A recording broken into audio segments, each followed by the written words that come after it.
Slim Charles is one of my favourite characters in the show. Even putting his personality to a side for a moment, I really like his deep, gravelly voice, his laugh. I like the way he always seems to be lumbering around and walks like he's in a constant state of walking up a hill.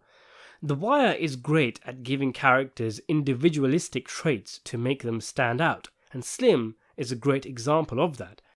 He first appears in Season 3 as one of the chief enforcers of the Barksdale crew, working under Stringer Bell and later Avon Barksdale when the latter is released from prison. It's not quite clear what Slim was doing in Season 1 or 2, but a line of dialogue from Avon tells us that he was hired, suggesting he hasn't come up the ranks in the Barksdale crew and was instead imported. Perhaps he belonged to another crew which dissolved. Maybe he was recently released from prison himself and was an independent. Either way, The Wire lets us know that Slim is a man with a big rep, and he's highly respected by pretty much everyone he deals with. And it's no wonder. Slim is level-headed, he is not politically ambitious, he has a code and lives by it, he stays in his lane, and because he seems so content with where he is, he can be trusted by the higher-ups without them having to look over their shoulder. Slim's equivalent in the legitimate world is probably Jay Landsman. Both men are in that classic middle management position, both attempting to keep the bosses happy and simultaneously the troopers on the ground floor content and in shape. Slim will cover for you and stick his neck out when he thinks he's made a mistake, like how he owns up to shooting too early when he and Cutty are tasked with killing some of Marlo's men and Fruit escapes. Even though it was actually Cutty who couldn't bring himself to pull the trigger, Charles thinks he is to blame and opens up to it in front of Avon. He'll do that, but like Landsman, knows when to talk and when not to, and you won't see him interfering in business that doesn't concern him and which could land him in trouble, like how he silently watches Lil Kev being dumped into a truck on his way to a vacant.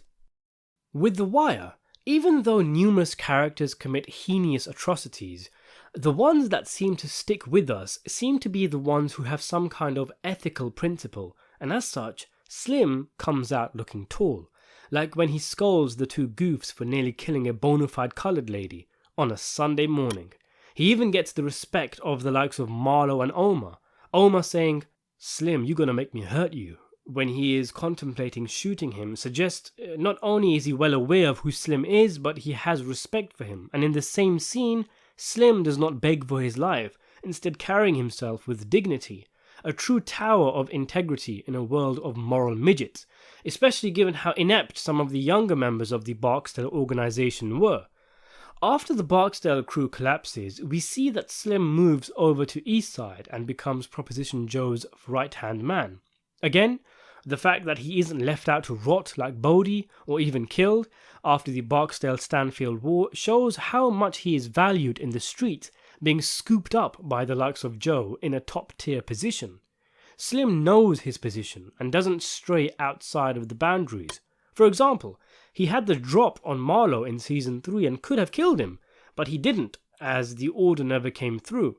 Throughout the show, his advice and thoughts often prove to be grounded in common sense, like how he warns Joe about Marlo getting too close to the Connect, recognizing that killing Senator Clay Davis is a bad idea, and him saying he's not cut out for a CEO role when Marlo offers him a good position. A wise call given the unpredictability and danger of Marlo.